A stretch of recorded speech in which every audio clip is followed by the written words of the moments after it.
And we're live coming We at you. are. Yes. Real estate now. We're What's going back. on, Stacy? You know, all the fun of mortgage. All the fun of mortgage. Hey, you want to talk about fun mortgage stuff? Yeah, I really do. What I is want rates? to. Yeah, what are rates doing? Okay, so we haven't been live in a long time. We changed to a pre-recorded, but we are bringing the quarterly forecasts and recaps. So we've got a realtor panel here today, but let's talk about rates because we haven't talked about them live. Rates are gone up. They've gone up. They've gone up, and I I I'm mixed I'm no emotion longer about winning. this. Now I'm losing. Yeah, I'm mixed emotion about this. Finally, right. You know, it's like a broken clock. If you keep saying it, a broken clock is right twice a day, they say. So, but rates have gone up. We're at 5.11% on a 30-year fixed, with 20% down, a good credit score over 740, and all that good stuff with a little bit of points on there. Hold on, let me zoom in really quick because it's a little small. Control plus. This is what I think is substantial. This is what's shocking. From a year ago, it's up 2.14% from a year ago. Yeah, it's the highest increase we've seen, right, in the history of watching mortgage rates.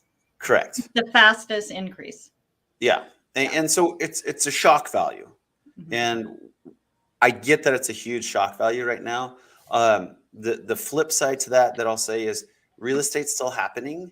I think what it's working through the buyer system to the extent that they just have to recalibrate what they're going out and doing, right? So I've had lots of conversations lately with clients from just as recent as January that we were talking high threes, low fours, and now we're talking fives.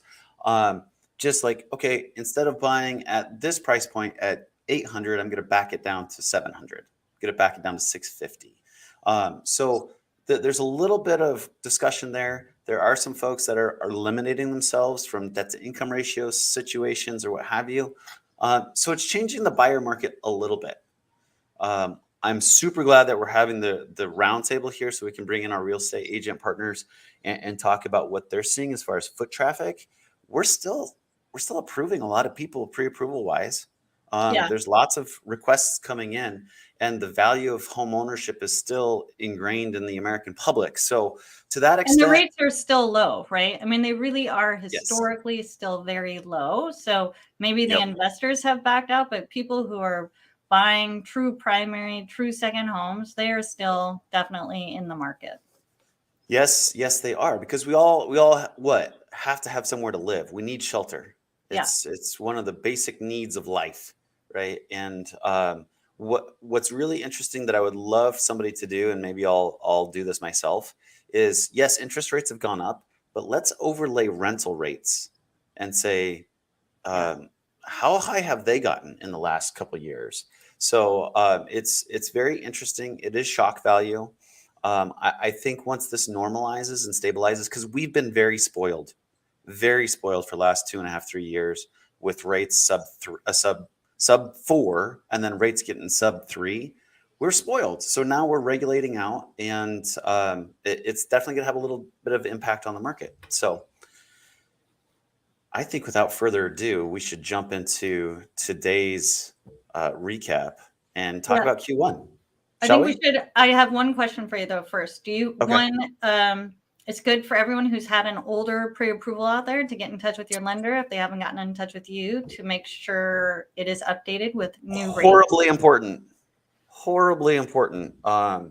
Especially folks. So here's the impact of this, right? If you have a $600,000 loan at 3.5, and now that $600,000 loan is at 5.25, right? That's $400 a month in your debt to income ratio. Yeah. So if you were on the cusp of debt to income ratio qualifications, and now we pile that extra $400 a month onto your debt to income ratio, it could make you ineligible. So it's super important right now to stay in touch and keep your pulse on the rates and how those rates are impacting your debt to income ratio. Not only to make sure that you don't make an offer that you can't back up, but also to make sure that you're shopping in the right place, because time is money. with appreciation still going up so rapidly, you could be losing out if you could get it in a house this month as opposed to waiting another 2-3 months because you have to readjust. So yeah, great advice. Yeah, without further ado, let's bring in our realtor panel. We have Darcy Hardy and Aaron Thomas. What's up, everybody? Welcome. Good to see you guys. How's it going? Hey, guys. Good. You got my How's it messy going car. with you guys? Your car looks great, Aaron. You're good. Hey. You're an agent. We expect it. It's a car seat back here, you know. Got seat. Kids, man. No, it's going well. It's going well. It'll be interesting to see the kind of the contrast between what Darcy's dealing with up north in a more urban setting and then what I'm dealing with in a more rural setting. Yeah. And on the conversation before about checking your rates and everything, awesome. Definitely do that. But I have heard several times this week of contracts falling out of contract because lenders did not lock the rate as soon as they got the contract. So make sure you're with a great lender that knows to do that. And if you're worried, make sure that you personally are hounding your lender to make sure they lock the rate. Yeah, let me speak to that really quick, Darcy. No one out there, once you get mutually accepted offers, should be playing roulette with their lock right now. Zero. The second you have mutually accepted agreements, you guys should be locking. It's horribly important. Case in point, today's Thursday. Tuesday, the market right out the gate was down 80 basis points, retracted, came back up a little bit, but that's a huge, huge drop. And then today, it's down another 50 basis points. So things change by the minute, the second, and we close down the locks, we reprice the mortgages, and then we re-offer them out to the public. So people think that, oh, the rates aren't going to move that much or very fast. They can move minute to minute. So it's super important to get after that. They change throughout the day. And also a lender, just for the general public, they're not just going to lock your rate. You have to tell them to lock your rate. So be sure to be having that. Your loan officer should be asking you like, hey, I think we should be locking. But some of you out there, I know, I've heard the conversations are saying, I don't want to lock. And then you're, kind of get upset when it goes up. So I used to always say, I don't produce anymore. Are you going to be more upset if rates go up or down if you lock or don't lock? And you got to just choose a path and go with it because right now it's very volatile. Yeah, very volatile. So tell us what's going on out there. What are you guys seeing? Yeah, let's start with Darcy. All right, so things are a little bit different this week. The last few weeks, they've progressively been changing. We are not seeing nearly as many multiple offers as we have been seeing. There are places going past their review date and big conversations from agent to agent about not having review dates. Just take offers as they come. Also, the amount of people visiting houses has dropped quite a bit. We're seeing way more people attending open houses than have in recent months, but way less visits by realtors with their clients to homes. And the inventory has gone up quite a bit. I was going to one of my listings the other day. I had a colleague doing the open house for me, and I saw on the street leading up to the house, I saw 6 open houses. We haven't seen that kind of inventory in a while. Wow. So it's a changing. Aaron, what are you seeing? Basically the same thing. I mean, if you've got a listing, a great new listing, not great, just any listing, right? On a scale of it being bad as a 1, it being amazing as a 10. In the previous time when the rates were lower, so say back it up like a month ago, any house almost from 1 to 10 rating would be hot. It'd be going almost. So say 5 to 10, definitely gone, multiple offers. What we're seeing now is you've got to be the 9 or the 10 to be the one everybody's chasing. And then all those ones kind of in the middle is more like what Darcy's saying. So it really now depends. It's very kind of down to the listing. That's really interesting. So it feels like maybe people are less maybe wanting to go into a home that needs renovations or fixing up maybe, and they're like at this price point or this payment, like it's got to be pretty move-in ready. Yeah, And maybe that's part of it.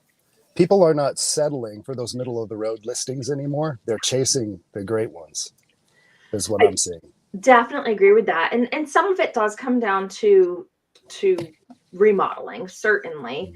But like I have an amazing house right now on the market. It's a great location, it's a great home, but it's unique. You know, it and no, it's I'm not saying that in a negative way at all. It's a little bit more private than a lot of things out there. This is in Redmond. It's a little bit more private than a lot of stuff that's out there. It's a great house for entertaining, but that's not the house for everybody. Yeah. So it's going to, I mean, that naturally brings the pool down of interested people. And I feel like a few months ago, people, because the rates were low and prices were going so fast, people were saying, this will work. It's not perfect, but it'll work. Yeah. Right now, it's more like, well, if I'm paying that much and I have that rate, I got to get exactly what I want. So uniquer properties, even the really good unique properties are hanging out a little bit longer. Now, that being said, the feedback that I get from everybody is it's priced right. It has nothing to do with price. It's more, there's certain features of the house that do not appeal to as many people as would have in the past.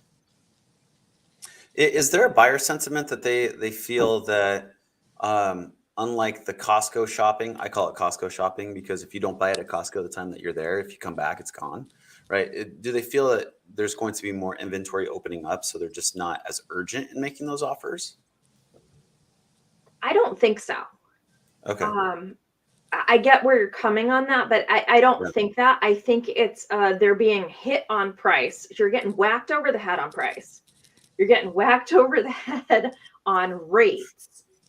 Right. And there's all this buzz, recession, what's happening? And there's a fear among buyers of is this buying at the top? Because we all remember 2006 through 2009, you know? So I think there's a fear, even when we explain to them the logic. Yeah. There's still this natural fear, and they need to be wowed by a house in order to actually pull the trigger. Wow. What are you guys hearing from your point of view on interest rates? What are clients saying directly to you guys? I think the savvy ones know that the rate is scheduled to keep increasing. And then I think that the people who are not paying attention were surprised, 30 days ago, big time surprised in such a way that some of them did get removed from the market. They're deciding to do something else because they just don't qualify for what it is they feel like they deserve in this market. And then you've got some that are still hanging out and they went all in. But overall, you've got less buyers in the market. It did reduce some of the frenzy, which can only help us going forward in terms of balance in the marketplace. Oh, okay. So, Aaron, you got to jump into that because a lot of the savvy folks are saying, "Wait, how can less buyers be better for the market?" Yeah, but Keith and I agree with you, by the way. Yeah. Well, it's a leading question. There's a statistic that I saw the other day that 77% of consumers think that market pricing is going to go down, sales price for homes, but only 44% of real estate agents. So I would assume that it's probably even less for lenders, and it's just because the things that we're talking about right now versus, kind of what the media narrative are completely different sometimes. Mm-hmm. And people gravitate to what they want, the information that they want to absorb. Right. Yeah. Yeah, absolutely. And it's also interesting how the question is asked and then repositioned back in the media. But, I've done numerous lives. We talked about it on Real Estate Now. I mean, this is the most basic of basic economic equations. Demand is outpaced supply, and price pressure is, it's imminent, period. There's no question about it. So Seattle's still a hot market. People are still moving there rapidly out of Southern California, other places. There's jobs. There's really well-paying jobs. So I don't see a depreciating event on the horizon.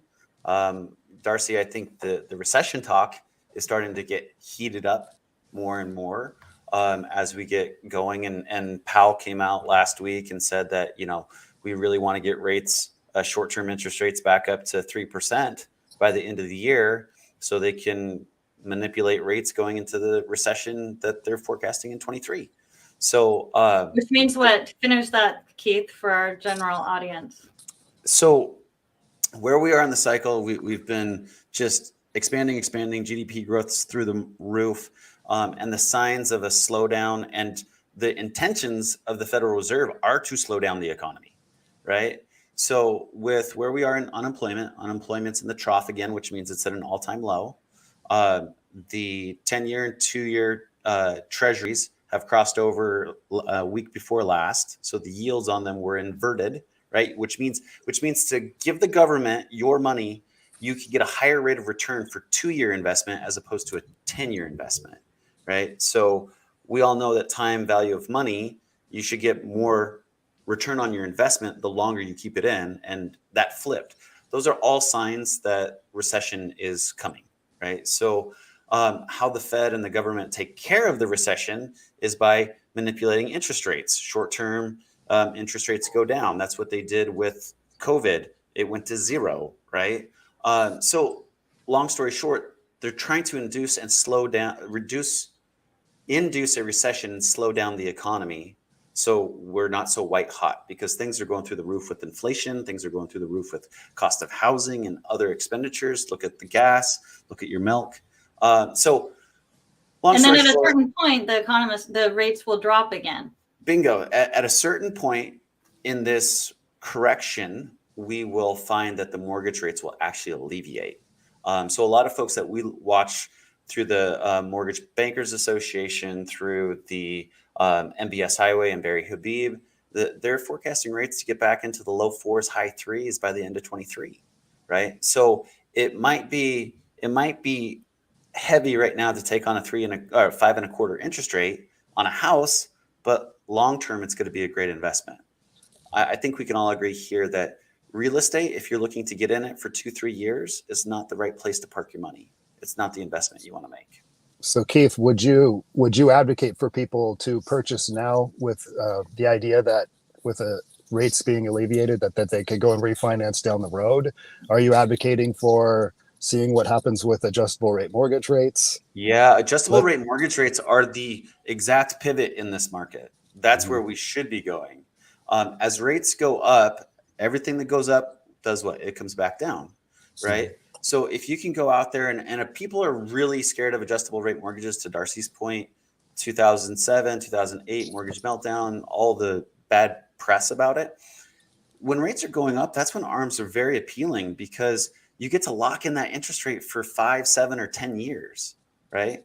How many clients do we all have that actually have been in their house longer than 5 years?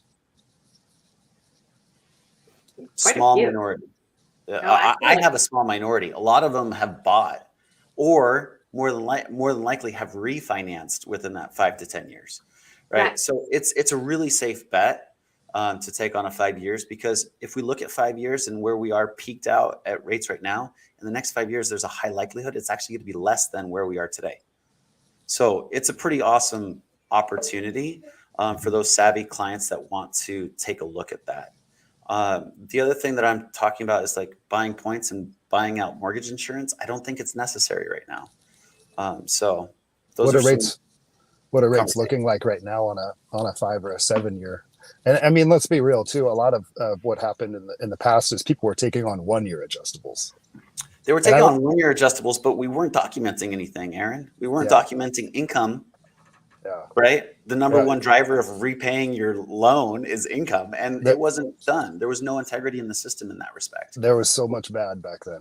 Yeah. That doesn't exist that's not today. the case today. So the integrity of the mortgage market is as close to bulletproof as I've seen in my 23 years of doing mortgages. Right.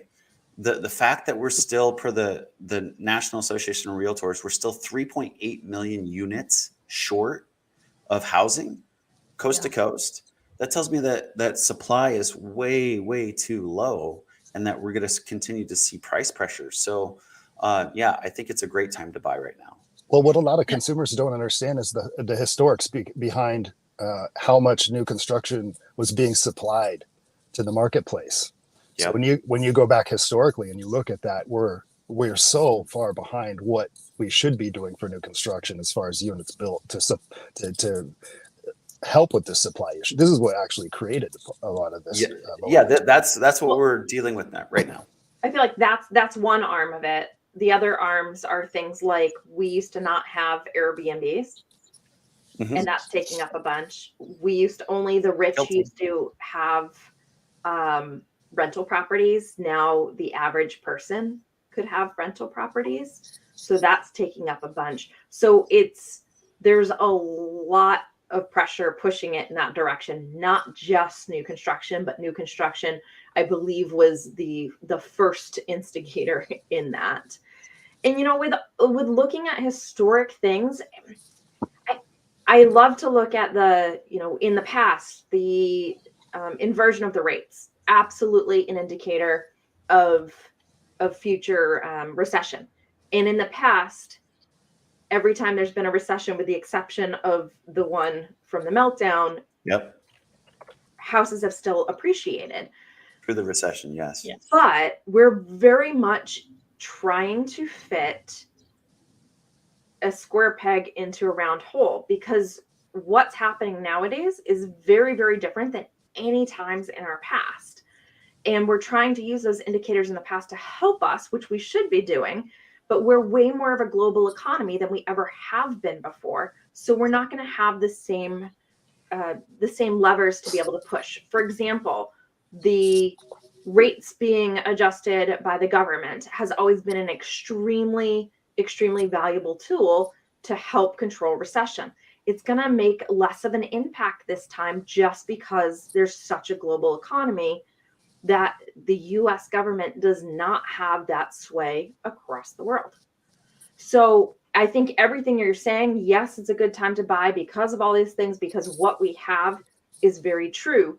But I doubt most people that are making large predictions these days, just because most of the predictions are based on evidence that might not necessarily be valid at this point. Yeah. Personal, personal thoughts, but yeah, I mean, we continue to evolve as a society in an intertwined economic system. You know, at the end of the day, what this has really done is, you know, it's changed the consumer's spending habit on a lot of different levels, from daily necessities to housing costs. And ultimately, it all comes down to the consumer on how they feel. And it's not just the spending, it's their preferences have completely adjusted. I know Aaron and I have both seen this, and what people are shopping for today is different than 3 years ago. Yeah. You said a couple interesting things about like Airbnb. So in the lending side, at least, second homes and investment homes have the same adjusters now. And I don't know that this was actually said, but I feel like it's because too many people were buying Airbnbs, calling them second homes, but they were really investments. So now everyone said, okay, we're not going to distinguish them. Everybody gets the worst pricing because too many consumers did that. I think it's the #1 fraud in the United States. That's a Stacy statement, not putting that on anybody, but so many people think it's okay, and it's not okay. If it's an investment home, it's an investment home. So now that I think that will change some of the buyers with that pricing being the same as an investment home. And also, I'm curious if you guys are seeing people that moved away maybe during COVID, and their companies are now saying you actually have to be in the office 2 to 3 days a week, or maybe 5 days a week, whatever the number is. Curious if you think we're going to see some people who moved away come back. I've already had one of those phone calls. was a great phone call for me. I represented the buyers of their house when they sold, and they moved to another state, and they called me and said, we were impressed, so we want to use you when we come back and buy, which great. That's awesome for me. They moved out of state. I won't say which state. They moved there with high hopes, and now they're coming back because they think everybody there is crazy. Oh, Jeez. Which I feel like there's so many people that are moving because like, oh, things are crazy here, and then they get somewhere else and they're not necessarily happier there. So What do you guys think about, so when COVID hit and prior to that, just before, savvy investors could sense what was now occurring with upward depreciation nearing 20% in most places. And what I've seen personally on a lot of listings we've sold is just institutional investors buying, knowing, man, this is a great return, right? Yeah. So now that return is going to slow down, I think we can agree on that. Yeah. Rates are going to control that a little bit. What's your sense of how many of these institutional investors will pull back their current buy in the marketplace and alleviate allow some of these owner occupants, some of these people who really want the home that they're now competing with the institutional investor to also go away? do you mean the institutional investor not buying up as much or selling off some of their inventory? Just slowing their rate of acquisition, slowing down how much they're purchasing. Because if they're looking at it going, all right, now we're going to be looking at 5 to 10% appreciation maybe coming between now and the end of the year versus 15 or 20, I got to think they're going to pump the brakes on that. yeah, I would agree with you. Yeah, I mean, we'll see. So go for it, Darcy. Yeah, I think I see where you're coming from completely, but I think the institutional investor is switching of, well, we've made a lot on the appreciation. Now we're going to make a lot on the rents because the rents are going. But will they keep buying? Yeah. At the same rate? No, I don't think so. I think they'll probably I think they'll slow down. Which will be good. But I don't think they'll be For the divesting buyer. anytime soon. Yeah. Yeah. So Investor 101 for all of you non-institutional investors out there. Institutional investors go out and they say, hey, we have a set rate of return as far as our cash on cash position. That means how much cash you put into the transaction based on how much net cash flow you're going to have out of the transaction on a monthly basis and going forward. So they have a very set algorithm and mathematical equations that they do. So between the rates going up and the rate of return as far as appreciation is going to go forward, and we need to get back down to a 5% appreciation. I think everybody on this call would be happy with that. 20, 38, like I'm over in Idaho now, and Darcy, I hope they weren't in Idaho and moved out of Idaho, but anyway. But Idaho led the nation last year with 38% appreciation, right? That's not sustainable. So I think those institutional investors, they just punch in the new numbers. What's our cost of funds? What's our rate of return? And it won't hit their matrix. So I think it will slow them down.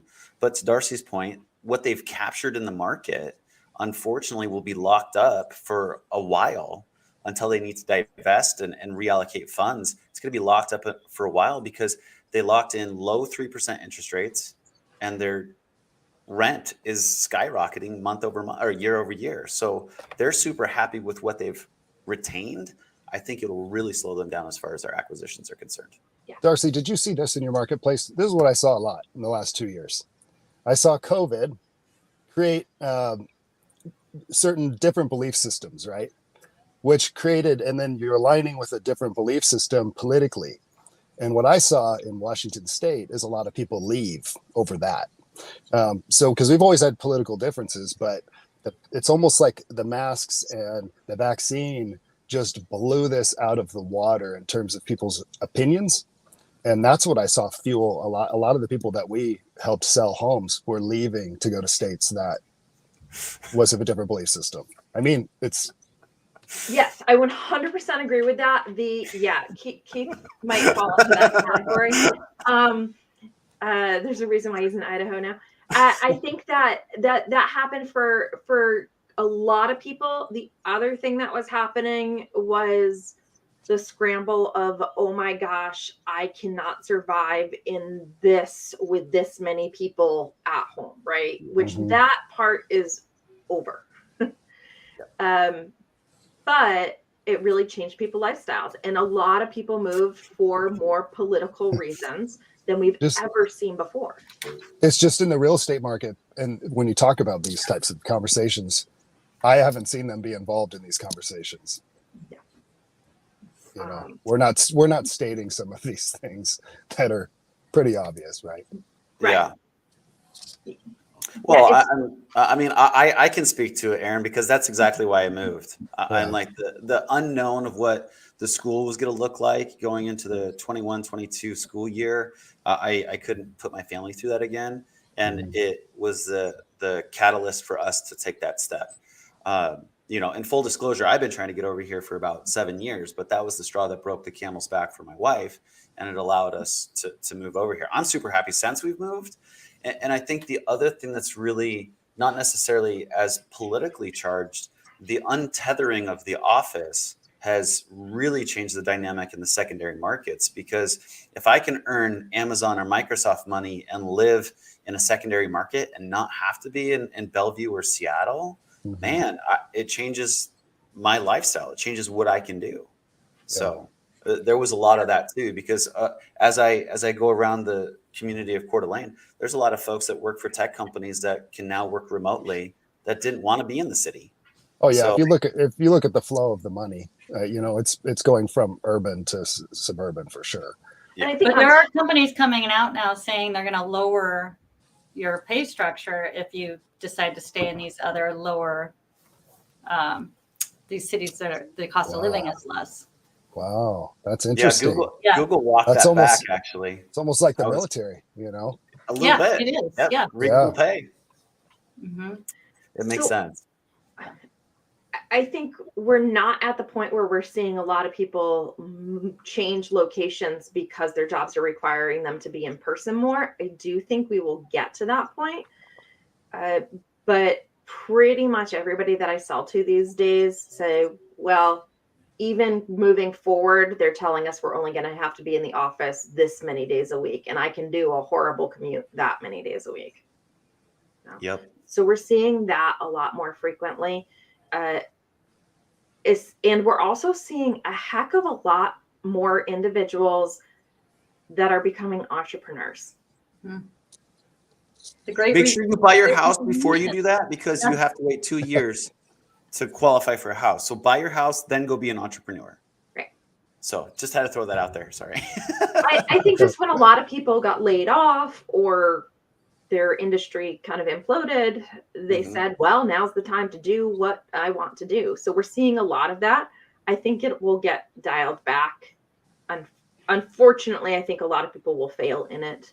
And I mean, Aaron and I have seen this left and right with everybody becoming a realtor. Like, it's every single day I get a phone call from somebody saying, oh, I just got into the real estate. I wanted to talk to you about blah, blah, blah. And these markets always clean out the lenders and the agents that it's not a true career for them. Yeah. Yes, indeed. Okay. Yeah. We're there. We're already past our half an hour. So what's your guys' forecast going into the full-on spring and summer months? Or do you dare make a prediction? All right. So I think that what we normally consider a crazy spring has already happened. Gotcha. I think that inventory is going to continue to grow. Which is a good thing. That's a good thing. Yeah, it's such it's not an up or down situation. I mean, yes, we can define it that way, but it's a spectrum. It really is. So we have been in the most crazy seller's market ever. Well, we're dialing that back a little bit, but it's still completely a seller's market. So I think it's important that people remember that. And I think that we're going to stay a seller's market. We're just going to head back closer to normal, which is going to feel crazy for everybody. And I think it's going to feel almost a little bit like a buyer's market at some point. But when we get to a buyer's market, if we ever do, eventually, well, who knows when that happens? Not anytime soon. Then we'll be like, oh yeah, that was a seller's market. Aaron, what do you say? I'll make it short and sweet. The pace is just going to be a little bit slower on all fronts. You know, that's it. Less frenzy. Still can buy a home, still can obviously sell a home. Lighter appreciation rate going up, you know, at a slower pace. But still plenty of people making decisions. Yeah, buyers can think for like 7 hours instead of 2. Oh, awesome. Am I overstating it that buyers could actually get some contingencies back into the transaction? You're not. I've already had an offer accepted contingent upon an inspection, and one offer accepted contingent upon the sale of a house. So those are starting to happen. So in your more rural areas too, down here in the deep old south of Washington, right? We don't see that level of frenzy, you know, with removal of contingencies and that sort of thing. So we're seeing people, your average consumer, be able to buy a home even with 0 down. It's just they're not always the winner unless they go higher on price than everybody else. Gotcha. I know we're ending, but I'm sorry. I have one final question, Keith. Do it. Are you guys seeing offers over asking or under right now? Over Still. Okay. Yeah. We're seeing at asking. Okay. Yeah. That's a change up north. I mean, a little over, but. And let's give some context. I'm at an average price of just over 500, and Darcy, you're at what? 27 billion. I haven't looked at it this week. I'd say we're in the like 1.2 to 1.5 is pretty average. $1 million. Yeah. So people who are borrowing money, I mean, let's be honest. In my market, just in the 2-point difference, it's about $600 for your average consumer. Mm-hmm. Which is huge no matter what, but it's a lot more impactful for somebody who's in a lower price point than somebody that's in a higher. So most of my clients, instead of setting hundreds of thousands aside to be able to escalate, what they thought they were going to have to use to escalate is just being reallocated towards, the interest rate is going to put us there. So it's just a reallocation of money for us.